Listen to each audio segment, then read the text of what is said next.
Maravilha. Então vamos nós, né? Deixa eu pedir a Deus por esse momento aqui. Senhor nosso Deus, graças te damos Amém. por esse segundo dia aqui de módulo, que tu possas abençoar o conteúdo aqui ministrado e que tu possas usá-lo, Senhor, para proveito do teu reino na vida de muitos outros. Assim nós pedimos e rogamos em nome de Jesus. Amém. Amém, amém, amém. Glória a Deus. Bem-vinda, Olá, Vanessa. então a gente ontem. Oi? A Olá, Vanessa te Vanessa. chamou. Amém. Joia. Boa noite. Boa noite, querida. A irmã chegou na hora do amém. Vamos lá, nós terminamos aqui, né? Ontem, então queria mais tempo para poder desenvolver a ideia de cultura. Então aqui a gente continua começando aí a definir o que é esse animal. Mas antes, eu gostaria bem, vamos mostrar essa definição de Charles Kraft, desculpa, que trata de premissas, né, e valores, ou estruturação deles, que governam a vida das pessoas. Cultura é um daqueles conceitos extremamente difíceis da gente conceber. A gente até fala a respeito, trata a respeito, mas quando para definir, ok, o que é isso? O que é isso que a gente chama de cultura? Então, muitas vezes fica difícil a gente definir. Então, louvo a Deus por esses teóricos que nos ajudam a vir com definições como essas, porque é exatamente isso que trata, isso que a gente chama de cultura. Toda cultura vai ter seus níveis, então a gente pode sim falar de subculturas dentro de uma cultura qualquer. A gente pode pensar, por exemplo, no nível pessoal, no nível familiar, no nível comunal, não é verdade? No nível regional, no nível nacional, no nível multinacional e por aí vai. Então não tem fim. Então você continua aí a dividir essas camadas, né, ou esses níveis dentro da cultura. Então é muito difícil você, por exemplo, falar de uma cultura brasileira quando você tem tantas subculturas, quando você tem pessoas vindo de tantos lugares. Eu lembro, eu ensino no Palavra da Vida Norte e, e lá eles recebem pessoas do Brasil inteiro. E, e eu lembro de escutar uma catarinense falando a respeito do choque cultural que ela teve lá no Pará, né? E foi muito interessante escutá-la desenvolver aquela ideia e falar mais especificamente o que é que a fez se sentir tão fora da sua caixa, né? Da sua zona de conforto. E é verdade, nós temos Brasis dentro do Brasil, assim também como nós temos regiões dentro de um estado só. E cada uma delas vai ter aí a sua própria cultura, né? Influenciada pela história, influenciada por variáveis socioculturais. Ontem eu estava vendo uma reportagem muito interessante no Jornal Nacional que falava sobre todos nós, eu creio, conhecemos a cidade de Nova Iguaçu, na região metropolitana do Rio de Janeiro. Para quem sobe a serra ou para quem vai para Juiz de Fora, tem que passar por Nova Iguaçu. E é interessante porque se é nova, é porque tem uma velha, né? E, na verdade, existiu uma velha, né? Existiu uma Iguaçu original. E a reportagem de ontem do Jornal Nacional foi exatamente sobre o trabalho de arqueólogos escavando algumas propriedades onde essa Iguaçu existiu e ali eles vão devagarzinho. Mas foi interessante ver a história da cidade, porque o que aconteceu foi que era uma cidade que era utilizada na rota do café, no escoamento da produção do café, e deixou de existir porque com o surgimento da ferrovia. Então, quando chegou a ferrovia, 15 quilômetros daquela cidade, literalmente a cidade se moveu para perto da estação mais próxima. Então, muito interessante ver aquele setor urbano. Então, tudo isso, tudo isso influencia a formação da cultura, né, desses lugares. Então, cada uma dessas culturas vai ter uma razão de ser. Nós temos, dentro de cada cultura, nós temos diferentes subsistemas. Então, aqui estão alguns deles: social, linguístico, religioso, econômico, tecnológico, etc.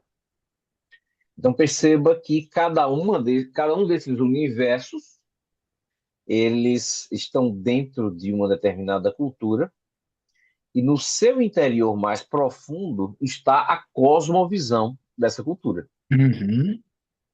Então, a gente pode pensar na manifestação cultural, ok? E é isso que, por exemplo, o fenômeno religioso ele estuda, mas sempre lembrar que no fundo, existe uma cosmovisão que informa tudo isso que a gente vê na superfície, tá? Verdade. Então, nunca a gente pode a gente esquecer e que existe uma cosmovisão informando, né, tudo aquilo que a gente vê. Aqui eu tenho uma pergunta: cultura tem poder? O que é que vocês Na minha acham? opinião, sim. Sim. Vanessa, o que é que você acha? Cultura tem poder? Isso aí é uma pegadinha da outra aula. Ah, foi? A gente já falou sobre isso? Que bom! Então você vai nos lembrar o que foi que a gente discutiu no outro módulo e, né, Acho que e vai. todo mundo falou que tinha poder. Aí Isso, muito você bem. deu algum exemplo e a gente deduziu que Olha estava lá, muito errada. bom. É bom essas alunas, né? Isso mesmo. Então eu falei que a cultura, ela no máximo influencia. Ela não tem o poder de decidir por ninguém. Quem tem o poder da decisão somos nós, Certo. né? Então, quem tem o poder de decidir somos nós. Então, a cultura ela vai, no máximo, influenciar. Pode influenciar fortemente? Com certeza.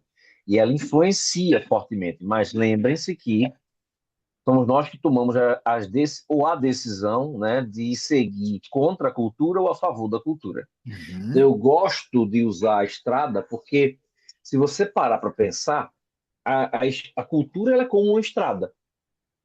A cultura ela é como uma estrada onde a maioria segue.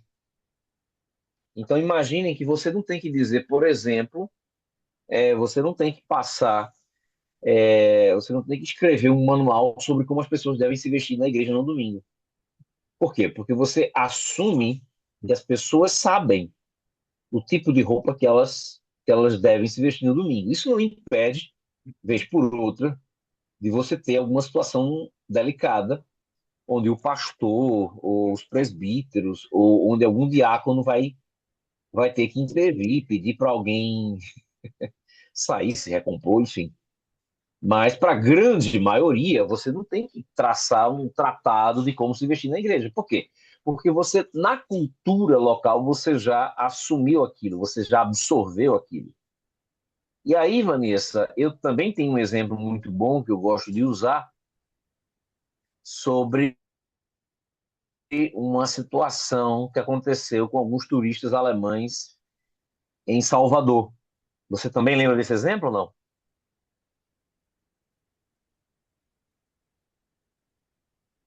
Então eu vou contar de novo porque ele tem tudo a Não, ver com lembro. isso aqui também. Então, Não o que lembro. aconteceu?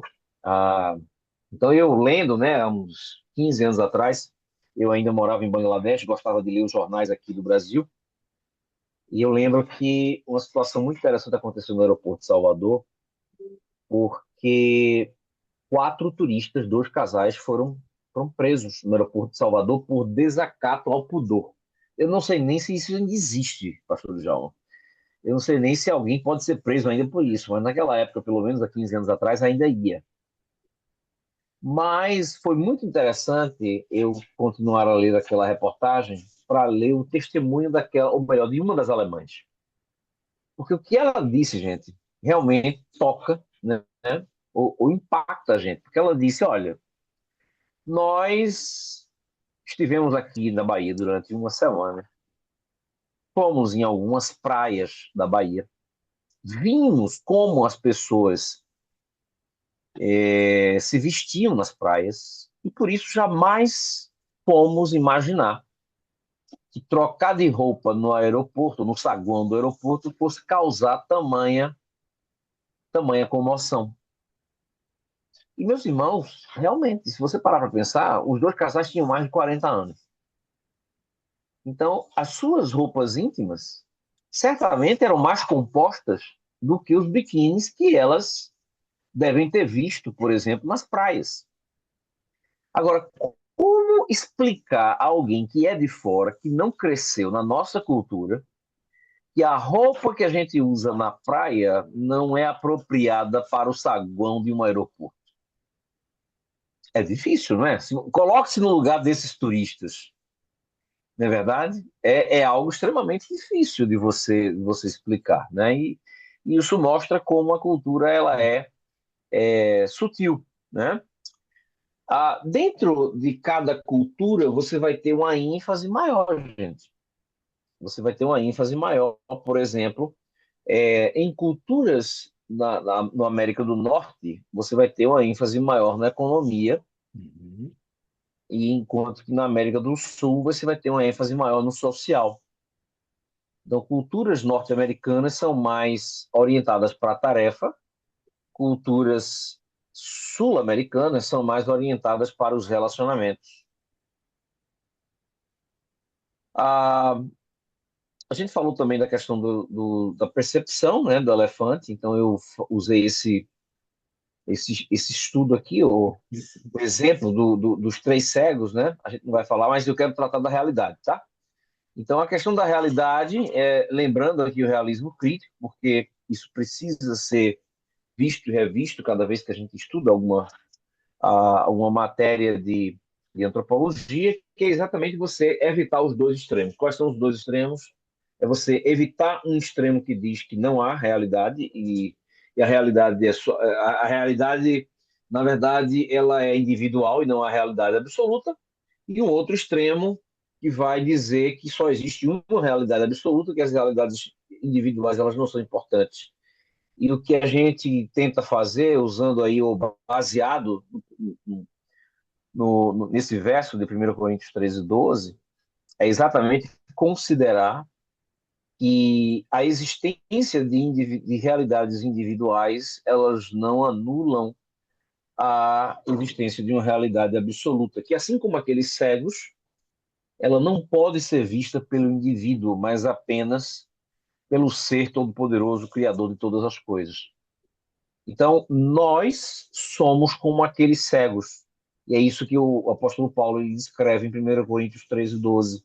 Hoje nós vemos não como um todo, nós vemos em parte. Nós vemos como que por espelho. Nós não vemos o absoluto. Então a gente precisa reconhecer a nossa incapacidade de ver o todo, de ver o absoluto. Nós somos como aqueles cegos que descrevem uma parte do elefante sem conseguir descrevê-lo como um todo. Mas aquela parte descrita, ela é tão real como um todo. Uhum. Então a gente precisa levar isso em consideração, né?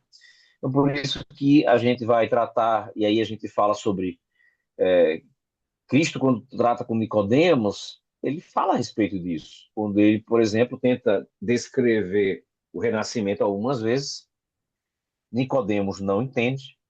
E tem uma hora que Jesus diz assim: olha, Nicodemos, eu tentei te explicar usando uma linguagem terrena. Tu que és mestre em Israel não entendestes. Imagina se eu usar celestial. Ou seja, Cristo está falando aqui de uma linguagem que nós sequer vamos entender, tá? E aí a gente vem com a cosmovisão, tá bom? Então, falando sobre o que é cosmovisão. Então, a cosmovisão são as premissas, valores e alianças que fundamentam a percepção da realidade de um povo. Então, perceba, nós estamos aqui relembrando conceitos usados em antropologia cultural, mas que são fundamentais na fenomenologia da religião. Por quê? Porque o fenômeno religioso ele ocorre na superfície.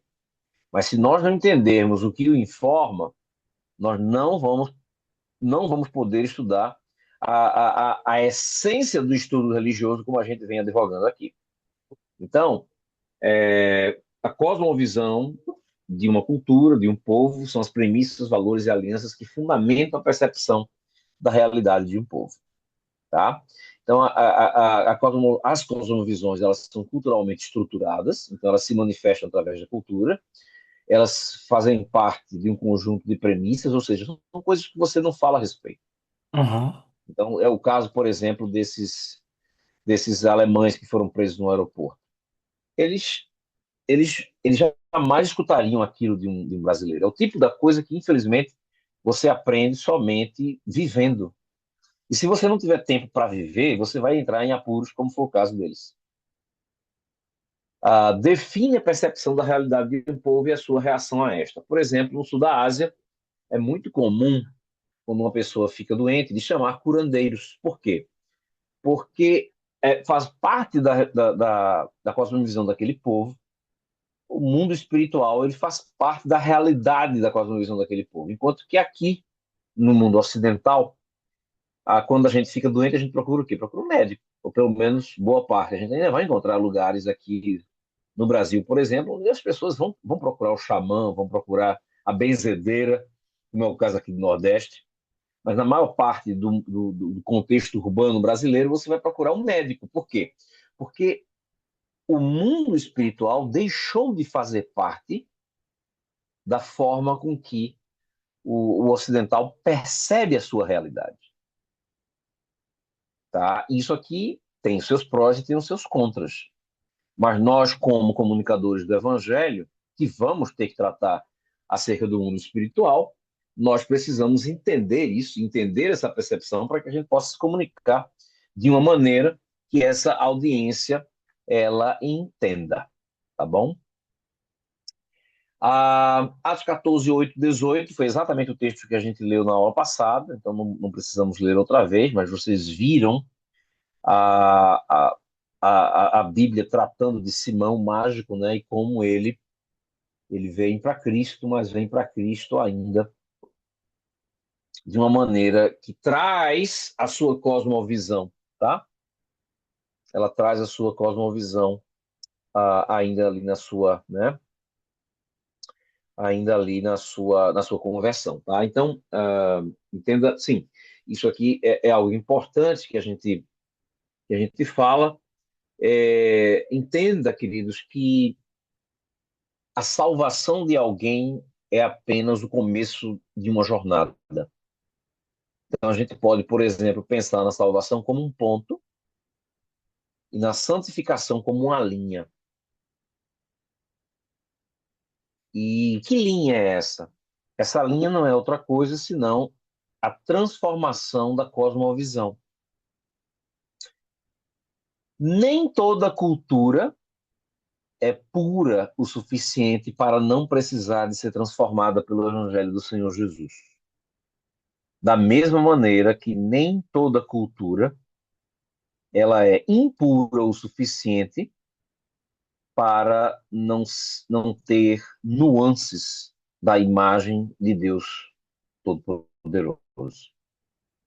Então, o que a gente faz nessa jornada, na nossa jornada cristã, é entender tudo aquilo que precisa ser, que pode ser mantido, que precisa ser trocado, o que pode ser significado ou ressignificado dentro da nossa cultura. Então, daí a importância de nós termos essas noções e que vão nos ajudar, né, pelo resto da nossa vida. Toda comunicação é transcultural. O que vocês acham que eu estou querendo dizer aqui, Vanessa? Toda comunicação é transcultural. Eu acredito que porque, porque precisa se perceber como as pessoas, como em cada lugar se entende as coisas, né? É isso, eu não sei. E falando do Evangelho, Vamos é lá. claro que tem É, o Evangelho do Reino é diferente, ou a cultura do Reino é diferente das culturas, né? Não sei se é isso que você quer dizer. vamos lá. Você lembra que a gente dividiu a cultura em níveis? Então, a gente tinha um nível pessoal, familiar, regional, na verdade. E eu não sei vocês, eu tenho certeza que vocês já devem ter passado por isso, mas essa semana, mais uma vez, eu fui relembrado de algo que acontece com mais frequência do que eu gostaria. Eu fui relembrado porque ah, uma, uma, uma parente minha ah, veio me informar que algo que eu tinha dito, acreditem se quiser, como um elogio para um outro parente meu, foi entendido por ele como uma ofensa. E nossa, primeiro você fica muito triste, né? Como é que algo que deveria soar como elogio, como é que é interpretada como ofensa? Primeiro você fica muito triste porque a pessoa sofreu com aquilo que você disse. Imagine você. Segundo, que você tem que esclarecer. Então eu tenho um encontro marcado com essa pessoa essa semana para poder esclarecer e dizer, meu Deus, mas veja, eu dou aulas sobre comunicação transcultural. Mas dentro da minha cultura, no português, eu não consigo comunicar aquilo que parece ser tão básico, aquilo que é tão simples. Por quê? Porque a comunicação é um processo extremamente complexo, e a gente vai ver isso aqui daqui a pouco. E a gente vai ver daqui a pouco que a comunicação, ela não envolve. Veja, eu não comunico significados, eu comunico mensagens. E é incrível como essas mensagens podem ser interpretadas com outro significado, como é o caso desse exemplo, totalmente diferente daquele que eu tinha intentado comunicar. Então, esse exemplo vai ficar na minha sala de aula quando eu tiver, né? Então, veja, mesmo na minha própria cultura, eu tenho essa dificuldade, ou seja, toda comunicação ela é transcultural, tá? E aí você vai ter esse ciclo, que a gente não vai entrar aqui em detalhes, mas só querendo relembrar, um ciclo que envolve todos esses passos, né, que são complexos. Eles são complexos. Então você precisa, né, precisa pensar em todas essas variáveis, no mensageiro, na linguagem, nos meios que você usa. E eu quero só relembrar os desafios da comunicação, que, em primeiro lugar, passa exatamente pelo que eu acabei de dizer, que nós comunicamos mensagens e não significados, mas que estes eles estão no receptor, ou seja, eu não tenho controle. Naquele momento, eu achava que eu estava elogiando, mas o significado gerado na mente do receptor foi totalmente o contrário daquele que eu intentei. Ao invés de elogiar, ao invés de afirmar, eu acabei desencorajando, eu acabei ofendendo. Então, isso, E infelizmente, acontece. Oi, Vanessa. isso tem a ver com a forma com que aquela pessoa Exatamente. vê, interpreta, Vê, né? Então, interpreta. Eu estou muito curioso para entender como ele chegou àquela conclusão. sim, entendi Mas o. agora. O que será que tem depositado no entendimento Isso, dele para que uma exatamente. coisa tenha sido tão Exatamente. distorcida? Eu entendo Exatamente. algumas E coisas sem. porque eu sou paraense. Aham, Então, eu venho de uma cultura muito diferente do Nordeste. O choque que a menina sofreu quando chegou no Pará, eu aham, sofri quando cheguei no Nordeste. aham. Então, Isso. realmente, mas assim, é mais estranho ainda, né, dentro desse exemplo que você está falando, porque estamos falando de Nordeste, né? Pressuponho até que ele é pernambucano, não sei. Sim, da minha Então, família. Da minha né? família. Então, veja quão próximos nós estamos, né? É, Mas, infelizmente, a gente não consegue gerar os significados que a gente, né? Então, diferentes pessoas vão interpretar símbolos de forma diferente, tá? E esses significados, eles são resultados de uma complexa interpretação reflexiva. Então, às vezes, não é nem como você comunica, mas o que aquilo que você comunica lembra. Então, às vezes, é uma história de vida difícil, às vezes é a maneira com que ele vem interpretando, sabe, qualquer que seja o comentário a respeito dele, enfim, a gente vai precisar descobrir, porque é complexo, né? É complexo. Então, imagine que você tem tudo isso, né, para Só uma poder contribuição. discernir. Oi, Em oi, Mato pastor. Grosso, eu sou pernambucano, mas eu passei a maior parte do tempo fora, em Mato Grosso do Sul. Aham, E lá é tipo assim, a tendência é, você vai fazer uma visita, você é bem pontual, hora e vai embora. Então a visita dura 20 minutos, 40 minutos.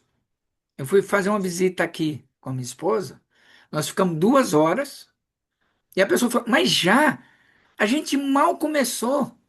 Então, depois de 2 horas, e a gente tinha outras visitas para fazer.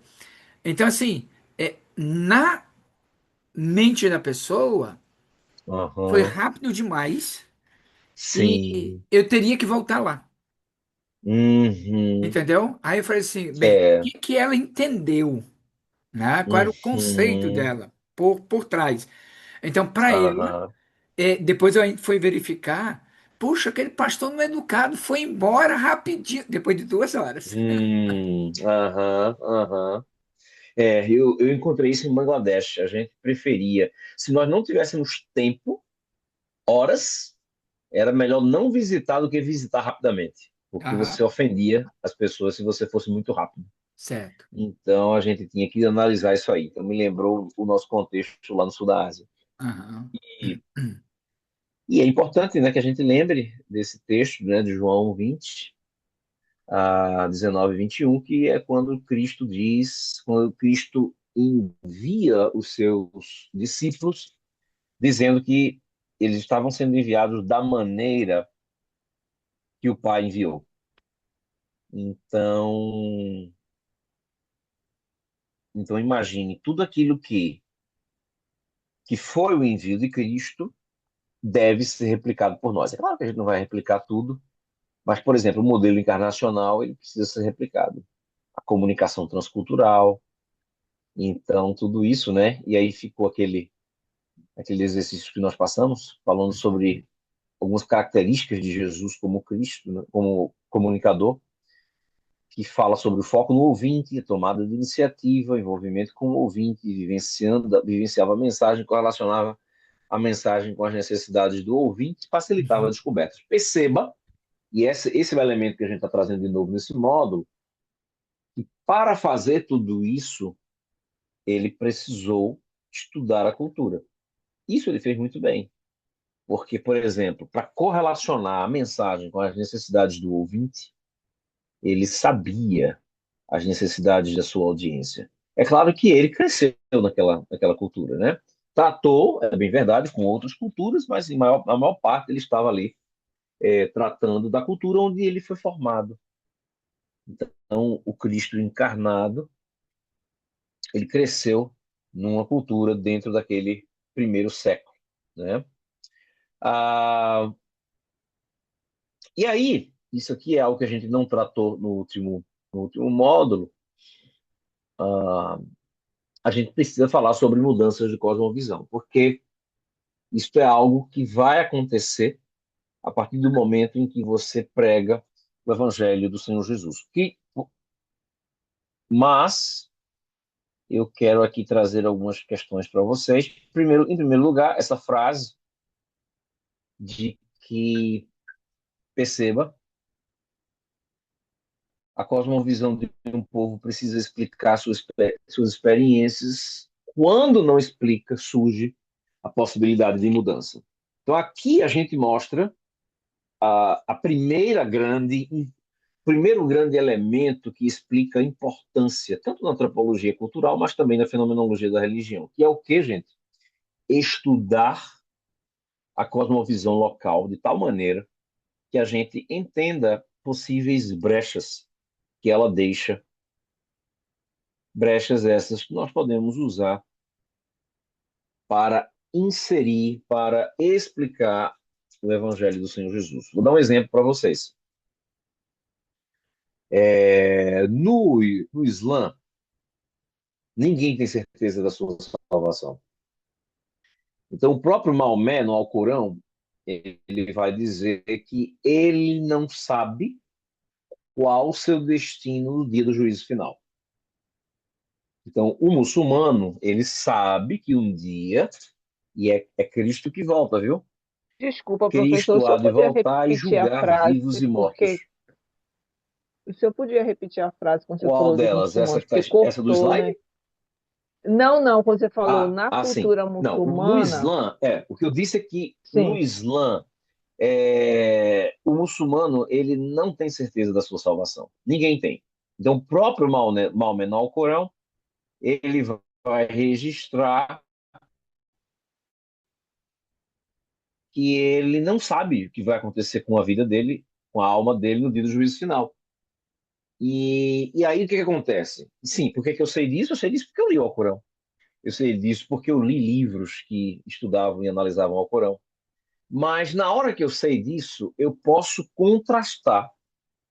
E sempre que a gente evangeliza muçulmano, a gente tem que tomar muito cuidado para não criticar o profeta deles, porque isso é haram, isso é pecado, isso é uma ofensa muito grande.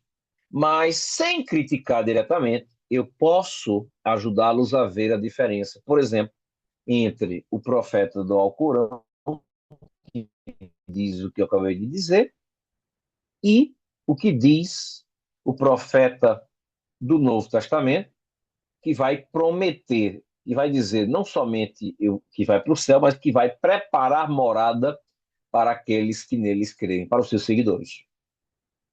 Então, eu costumava usar uma figura uma historinha, né? Uma pergunta retórica que dizia assim, olha, eu morava no interior de Bangladesh, e aí eu dizia, eu quero ir para a capital.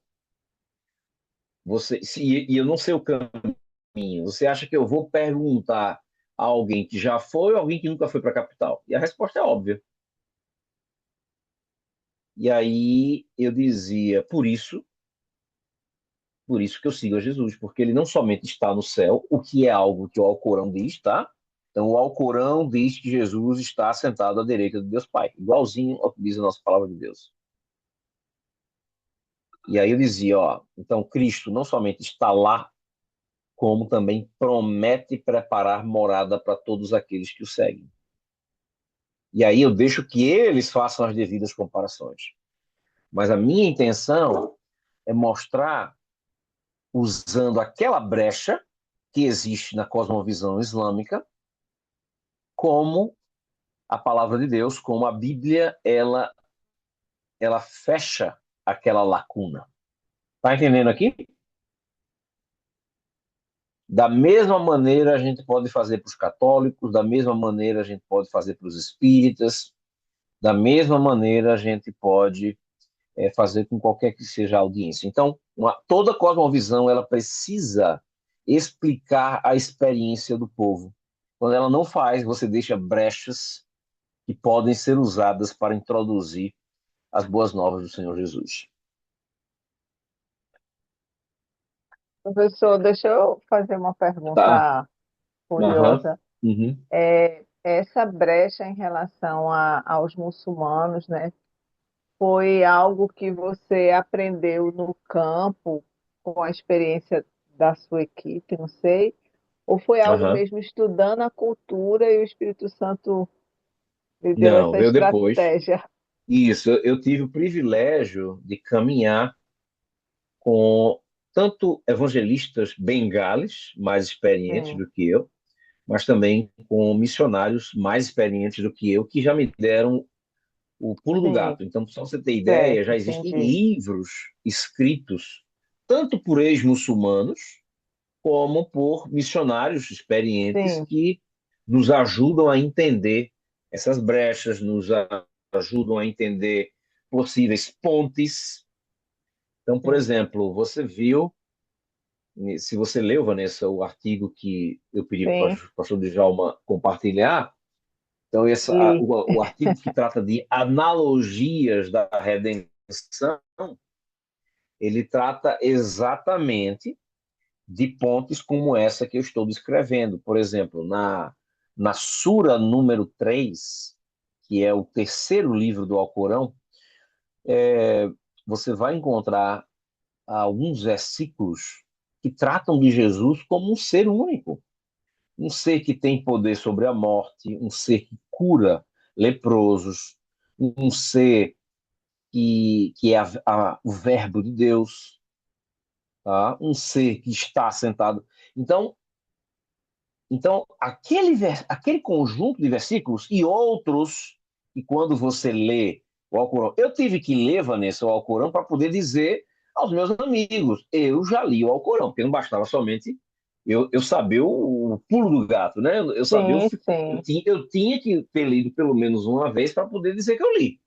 Não seria honesto Mas, numa conversa, né, num claro, diálogo, exatamente, dizer para que poder conhecia ser algo que honesto. não conhecia, né? Isso. Mas aí, é, Mas aí o que que acontece? Você lendo o Alcorão, você vai ver que existem analogias da redenção, como trata Dom Richardson no artigo que eu passei para vocês. Em outras palavras, mesmo com qualquer que tenha sido a intenção do profeta do Islã, ele deixou possibilidades, ele deixou brechas dentro do livro sagrado do Islã que facilmente podem ser usadas por cristãos para introduzir Cristo, para introduzir a Escritura Sagrada, ensinamentos da Escritura Sagrada. É claro que, gente, isso não é garantia que as pessoas vão crer, tá? Muito pelo contrário. Eu tinha, eu comecei a, eu comecei a usar um Alcorão em Bengali, só em Bengali, para mostrar esses versos para as pessoas que eu tentava evangelizar. E era interessante porque a grande maioria vinha, mas isso é... quando elas me escutavam lendo o que o Alcorão dizia, por exemplo, nessa terceira sura, a grande maioria delas, isso é bengala, isso aí não conta não, isso é erro de tradução. E aí eu passei a usar um Alcorão que tinha lado a lado o bengali e o árabe, e que era autorizado pela Sociedade Islâmica de Bangladesh, assim como a nossa SBB. Já para ver. Mas aí não tem jeito, porque, entenda, não é uma questão de lógica, tá? A conversão é algo que é espiritual. Então, o cair das escamas espirituais que vendam os olhos do perdido, ele é algo que só pode ser feito por Deus. Então, nós temos o dever de proclamar, mas é um milagre que acontece somente com o poder de Deus. Então, você vai ter diversas reações. Inclusive, muitas dessas reações me lembravam a minha experiência como católico, que eu vim do catolicismo, né? Então, é mais ou menos assim. Como católico, eu lembro de você olhar para a Bíblia como livro sagrado, mas quando alguém te mostrava alguma coisa da Bíblia que era incoerente com a sua prática, então você olhava para o Papa, né, como ou para o padre, ou para a tradição, enfim, você dava um jeito de negligenciar o que a Bíblia está dizendo, desconsiderar, porque é uma questão de tradição, é uma questão de, sabe, de costume e muitas vezes até de conveniência, né, gente? Porque fica muito fácil você. A ideia é você peca e pede perdão, peca, pede perdão, peca, pede perdão e assim vai, sem uma necessidade de mudança de vida, sem uma necessidade de transformação. Transformação legítima ocorre a nível de cosmovisão. Daí, outra grande importância de você fazer o que a fenomenologia da religião indica, que é não ficar somente na superfície, mas investigar o que está por trás da superfície. Então, se a transformação legítima ela ocorre a nível de cosmovisão, se você trata somente da cultura, então essa transformação, essa conversão, ela não vai ser profunda o suficiente. E aqui eu vou dizer, vou dar aqui para vocês alguns exemplos que vocês vão entender perfeitamente. Ah, é muito comum nas nossas igrejas nós vermos pessoas que se comportam como crente, que se vestem como crente, que falam como crente, mas que muitas vezes estão vivendo em pecado. Então, isso é algo típico de alguém que se converte a nível cultural e não a nível de cosmovisão. Não estou falando aqui do tropeçar, do pecar. Eu estou falando de alguém que vive no pecado e não consegue entender aquilo, tá? Então, na hora que você tenha uma, então veja, é muito fácil você transformar no na superfície, né? Mas como comunicadores, pastores, missionários, a gente não pode se satisfazer apenas com o que está na superfície. A gente tem que ir até o nível de cosmovisão. E toda mudança de cosmovisão, ela vai gerar desequilíbrio. E é aí onde vem, é aí onde a gente precisa entender, sabe? O nosso papel é aí onde a gente precisa se preparar para algumas situações. Um exemplo que eu dou é uma mudança, na verdade, uma conversão que eu vi acontecer. Me sinto privilegiado por ter visto um, né? Eu conheci três imã é o sacerdote muçulmano, tá? E desses três, um deles eu vi o processo completo. Então eu lembro da primeira vez em que ele escutou o evangelho numa das nossas reuniões e demonstrou o interesse pelo evangelho. E aos pouquinhos ele foi cada vez mais, ele foi se aprofundando, mudando, a ponto de começar a falar demais sobre Jesus. E foi aí que, depois de alguns meses, se brincar, depois de um ano naquele processo, ele começou a distribuir literatura evangelística, ele começou a falar muito de Jesus. E aí foi quando, na mesquita, ele não saiu da mesquita, ele não abandonou a mesquita, ele só começou a falar a respeito do profeta Jesus como ninguém antes. E aí foi quando o colocaram numa situação onde ele teve que escolher, ou melhor, responder a pergunta quem era maior, Jesus ou Maomé. E ele já tinha sido treinado, a gente instruía, né? Olha, usa o Alcorão, não responde diretamente, usa o Alcorão, diz o que o Alcorão fala a respeito de Jesus, não responde diretamente essa pergunta. Mas insistiram, insistiram, não se satisfizeram com as perguntas que ele tinha, ou com as respostas que ele tinha dado, ah, e foi aí que ele teve que responder Jesus. E aí foi quando eles o amarraram numa coluna da mesquita e passaram a noite, ou melhor, desde a tarde até a madrugada, cuspindo, batendo, torturando. E teve um momento na madrugada que ele não suportou mais e disse: Olha, o que você quer que eu faça? Quer que eu jure de novo sobre o Alcorão? Eu juro. Aí ele fez o que tinha, o que eles queriam que ele fizesse, saiu dali, daquela tortura, pegou a esposa, grávida na época, e fugiram da vila. Fugiram daquela vila para nunca mais voltar.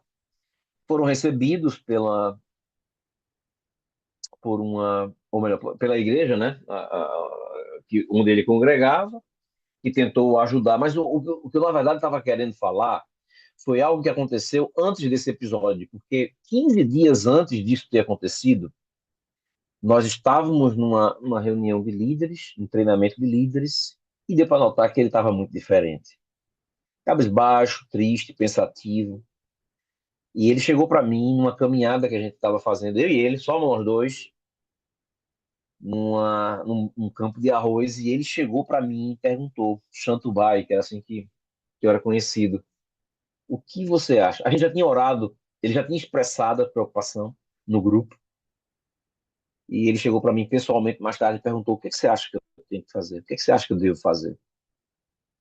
E, meus queridos, eu me senti extremamente desqualificado para responder aquela pergunta, porque qualquer que seja, qualquer que fosse a minha resposta, não era eu que ia pagar o preço, era ele. E graças a Deus eu fico muito feliz pela resposta que eu dei, porque o que eu fiz foi apresentá-lo, melhor, relembrá-lo, Mateus 5, né? E falar como a Bíblia descrevia. Eu disse, meu irmão, isso é algo que só você pode responder diante de Jesus Cristo, diante do Espírito Santo. e mencionei as bem-aventuranças e aquela parte das bem-aventuranças, ou melhor, o final do texto das bem-aventuranças, quando Cristo fala que bem-aventurado é aquele pelo qual bem-aventurados sois quando sois perseguidos por minha causa, né? E eu realmente eu não fechei a questão. Eu realmente eu disse que ele precisava discernir aquilo diante de Deus. E ele sofreu muito por isso. Depois nós o ajudamos. Mas, enfim, entenda que aquilo que você apresenta como evangelho, boas novas do Senhor Jesus, vai custar. Para muitos vai ter o custo. E esse custo não é você que vai pagar. É a pessoa que vai abraçar o evangelho que vai ter que entender o tamanho do preço que ela vai pagar, com um desequilíbrio que certamente virá quando essa pessoa aceitar o Senhor Jesus. Por isso, é muito importante que nós não sejamos advogados, ou melhor, agentes de mudança, mas advogados. O que é que eu quero dizer? O que é que você acha que eu estou querendo dizer com isso, Vanessa?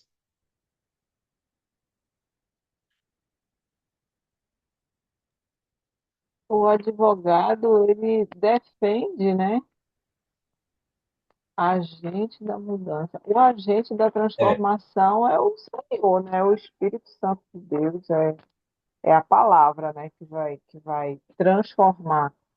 Mas o advogado advogar a causa de Cristo, né? É isso? Não sei se nem se eu entendi essa parte. o que é que seria, o que é que acontece? O missionário ele pode ser agente de mudança? Eu acho que é a sua mensagem, né? A mensagem que ele carrega, Então, não sei ele, responder. quando carrega a mensagem, ele está apontando uma direção. Sim, Mas nós queremos crer que as pessoas que ouvirem essa mensagem são elas que estarão decidindo e tomando as decisões acerca dessa direção. certo. Porque muitas vezes você pode ser tentado ou até solicitado para tomar essas decisões, como o exemplo que eu acabei de citar. Eu Sim. poderia ter dito a Hamid, eu poderia ter dito a ele, meu irmão, fuja da sua vila. Meu irmão, faça o que for, mas não negue a Jesus. Eu poderia ter várias respostas para aquela pergunta. Mas como eu poderia honestamente dar aquelas respostas se não seria eu que estaria pagando por elas? Vocês estão entendendo aqui a situação? É como se Então fosse é assim, é muito muito fácil importante. falar, é muito Aham, fácil dar, isso, dizer qual a decisão ele deveria tomar, sendo que não era isso. você que iria Não arcar é com as você que vai pagar. consequências Não. daquela decisão. Como Entendo. eu estaria me sentindo hoje se eu tivesse dito para Hamid, Hamid, fica na vila, faça o que for, testemunho do Senhor Jesus. Veja, ele saiu da sua vida, ele perdeu a sua identidade, ele perdeu seu emprego, uma mulher grávida. Tá entendendo aqui? Como eu estaria me sentindo, sabe? Como eu estaria me responsabilizando ou não? Como ele estaria me responsabilizando ou não por uma decisão minha acerca de algo que ele iria pagar? Entende aqui? Então, é importante que nós sejamos ou busquemos ser advogados de mudança e não agentes de mudança. Então, a gente indica a direção, a gente apresenta o evangelho, mas essa e outras decisões precisam ser tomadas pelos respectivos envolvidos e não por nós que apresentamos, tá? Retomando então o curso, isso tudo serviu como revisão. As atividades fundamentais da fenomenologia são observar, ouvir e registrar.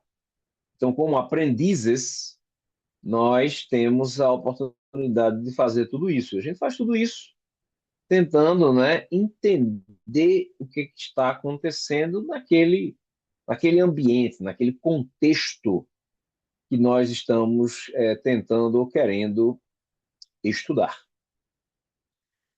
E eu quero aqui colocar algo interessante para vocês, relembrando aquele quadrinho que nós trouxemos ontem, né?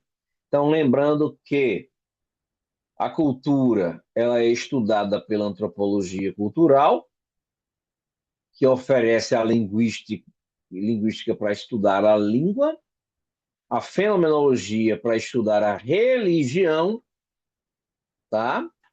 Mas eu quero agora introduzir, lembrando que a gente não fica onde a gente é só no estudo, eventualmente, em algum momento, o missionário ele vai precisar trazer a teologia bíblica para responder às perguntas que você identifica através da linguística, da antropologia e da fenomenologia que estão sendo feitos naqueles contextos. E por que a teologia bíblica?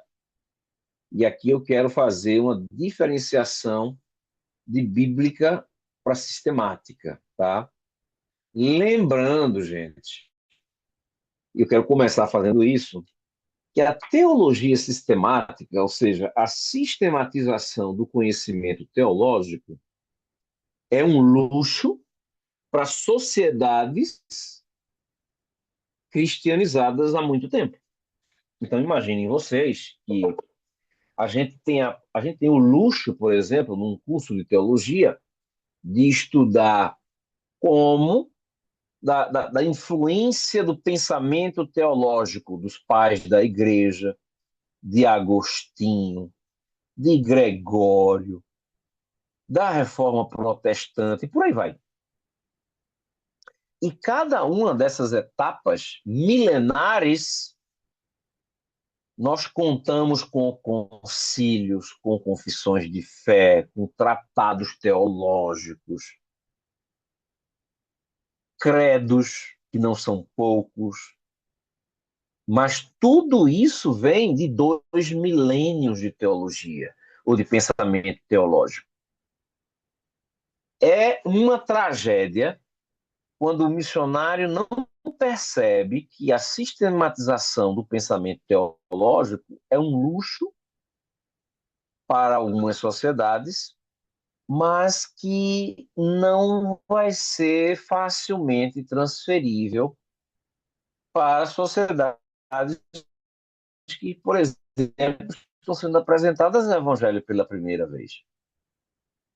Para as sociedades que estão sendo apresentadas no Evangelho pela primeira vez, elas não têm outra coisa senão a Bíblia. E por isso, a teologia bíblica, ou seja, aquilo que a gente infere da palavra de Deus diretamente e não necessariamente do pensamento teológico, é o que vai contar para estas sociedades. A sistemática, ela tem um foco filosófico, ela busca verdades universais imutáveis, então perceba, o teólogo sistemático, ele vai ler de Gênesis até o Apocalipse, entendendo os temas comuns na narrativa bíblica. Então, a gente está falando aqui de princípios e verdades universais que não mudam na história e nos diferentes contextos culturais onde eles foram revelados. A pergunta que a sistemática responde é o que a Bíblia diz sobre o tema. Em contraste, a teologia bíblica ela vai ter um foco prático, ela vai buscar a aplicação contextual das lições bíblicas, e a pergunta que ela pretende responder é o que a Bíblia ensina sobre esta situação. Dê uma olhada, compare e veja se você tem alguma pergunta.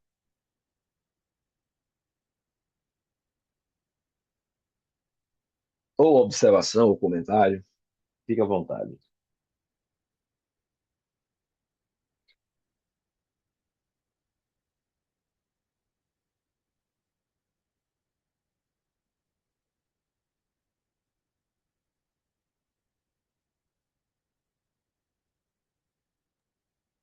Então, observe que a teologia bíblica ela vai ser essencial quanto mais novo for o evangelho para a sociedade que você está tentando alcançar. Isso muitas vezes é um problema para os nossos queridos seminaristas que estão aí, muitas vezes, em 4 anos de teologia sistemática e não conseguem perceber que a formatação sistematológica que a gente aprende no seminário é um luxo de 2 milênios de teologia. E muitas vezes esse seminarista ele está pronto para disseminar o conhecimento sistemático da teologia sem perceber que aquele quilombo onde ele vai ministrar, ele não tem conhecimento da história do pensamento teológico. Como é que ele espera que aquele quilombo vai entender, por exemplo, a diferença das ideias de Calvino para de Pelágio? Entende? E daqui que ele vem a entender, muito antes dele poder entender, ele vai ter que responder a uma série de perguntas práticas acerca da sua vida, acerca da sua cultura, da sua cosmovisão, que precisam ser respondidas pela Bíblia, porque a Bíblia será a fonte de informação teológica que qualquer cultura que você esteja ministrando, ela precisa contar, ok? Então, é muito importante que a gente tenha isso em mente, tá joia? Vamos falar um pouquinho sobre a experiência religiosa. Então, a experiência religiosa, ela exige o contato com o sagrado. Então, na sua cosmovisão, você vai ter essa foto foi eu mesmo que tirei, tá, gente? De uma viagem que eu fiz a Varanasi, na Índia. Então, isso aqui é a expressão real de um hindu comum, e aqui ele está se banhando no rio Ganges.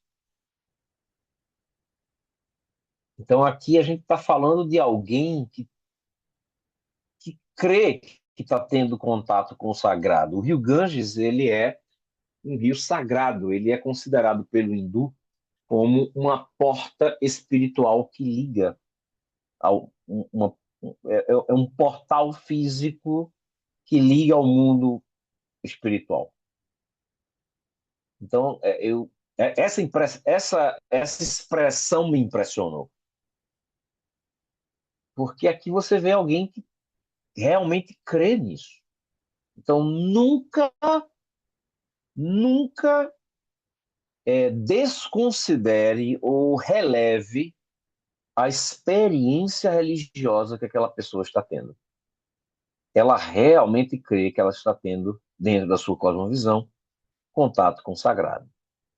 A experiência religiosa é vista por esse pensador, Otto Rudolph, como um mistério tremendo e fascinante. E é verdade. É interessante como a própria antropologia, mesmo ateia, né, longe de Deus, ela, ela reconhece que o homem é um ser religioso. E aí você vai ter diferentes perspectivas ou maneiras de responder isso. Mas não tem como você deixar de entender que o ser humano ele é um ser intrinsecamente religioso. Nós cristãos nós vamos ter uma maneira de responder isso, mas responder nós vamos ter a nossa versão para essa resposta, mas entenda que baseada, claro, na nossa crença, na nossa fé, na nossa cosmovisão. Tá? Mas independente se você é cristão ou não, essa experiência religiosa ela é real para você. A experiência religiosa ela conduz ao sentimento de criatura. Perceba, não sei se você já notou, que o não religioso, ou grande parte dos não religiosos, eles têm dificuldade de crer num Deus criador, ou no ser supremo, vamos chamar assim, porque muitas vezes ele se vê como centro da criação, ele tem uma visão humanista da realidade, ou ele, ou ele se acha, né, o centro do universo. Ele não tem aquele sentimento de humildade que vem com a conscientização da criatura. Eu sou feitoria de alguém, de um ser maior. Isso é uma dificuldade para muitos. Então é muito mais fácil, por exemplo, você, para alguns, né? Você crê no ser humano como produto de pequenas evoluções graduais que aconteceram durante bilhões de anos, do que de um ser inteligente que vai colocar ali a criação, ou vai assinar, né, a criação como ela é. Então, você como produto do acaso, você acaba sendo Deus de si mesmo, entende? Então, observe que alguém religioso é alguém que tem esse sentimento de criatura, de inferioridade, mas perceba que esse sentimento é um problema para muitos, tá? É interessante perceber também que a experiência religiosa, ela é ao mesmo tempo individual, mas também comunitária. Então ela passa por uma experiência pessoal, mas normalmente essa experiência pessoal ela faz parte de um todo coletivo. Então por isso que não é incomum você ter as religiões congregando em mesquitas, templos budistas, em pagodas, como é o caso dos hindus.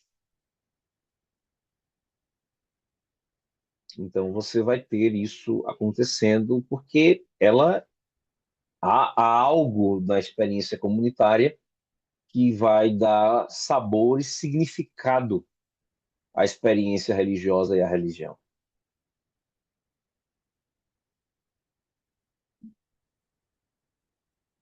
Linguagens básicas da experiência religiosa. E aí eu vou ficar aqui para mostrar para vocês, porque eu não quero entrar nos detalhes símbolo, mito e rito. E eu queria escutar de vocês, com as suas próprias palavras, o que é que você entende por cada um desses aqui. Dentro da experiência religiosa, o que seria símbolo, o que seria mito, o que seria o rito?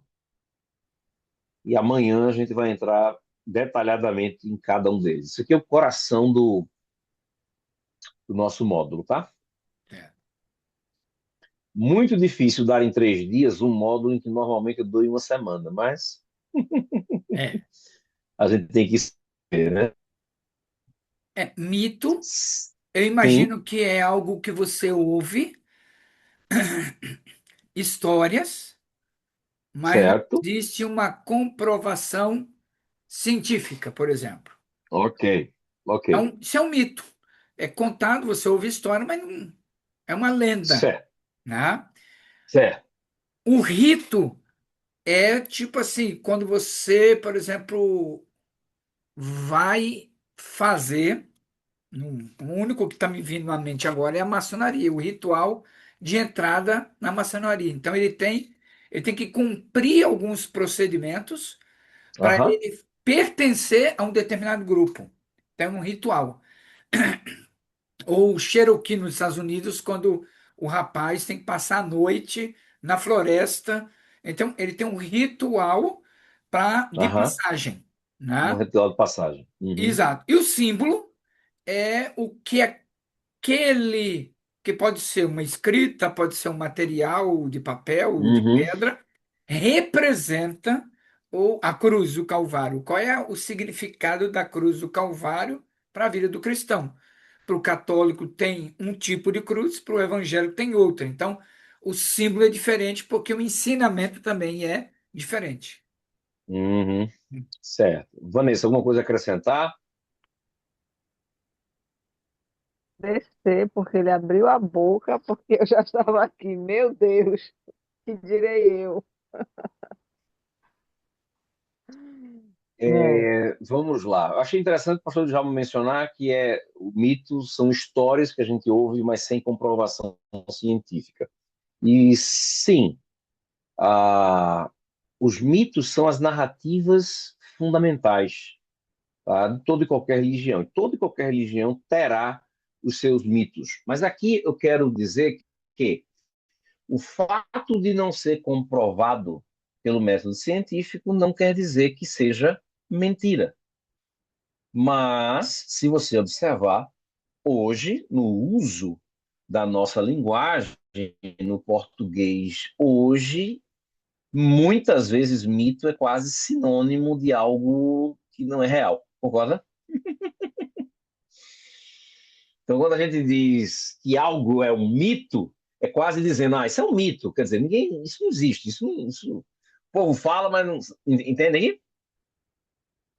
Então, não necessariamente, tá? Então, até porque, gente, e aqui a gente precisa, né?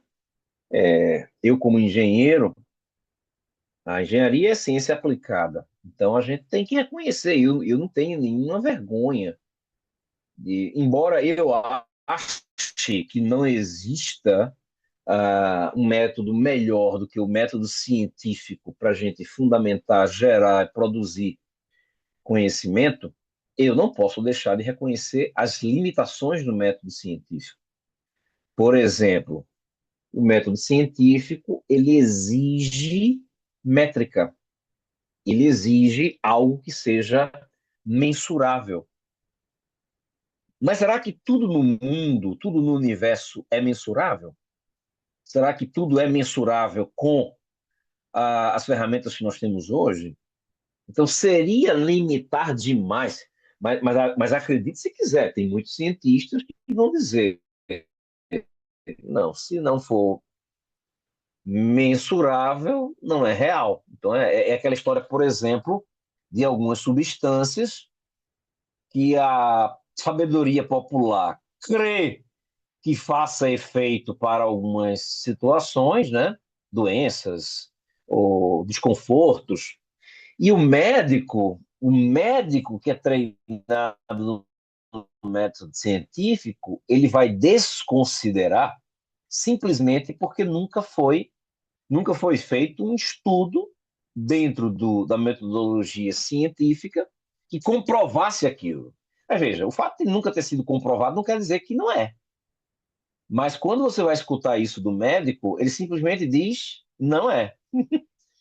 E muitas vezes alguns acabam sendo, como é que se diz, provados que mais na frente vão ver que estavam errados. Mas, ou seja, não é porque não foi, não passou pelo método científico que vai deixar de ser. Tá entendendo aqui? Então, isso é uma limitação. Sim.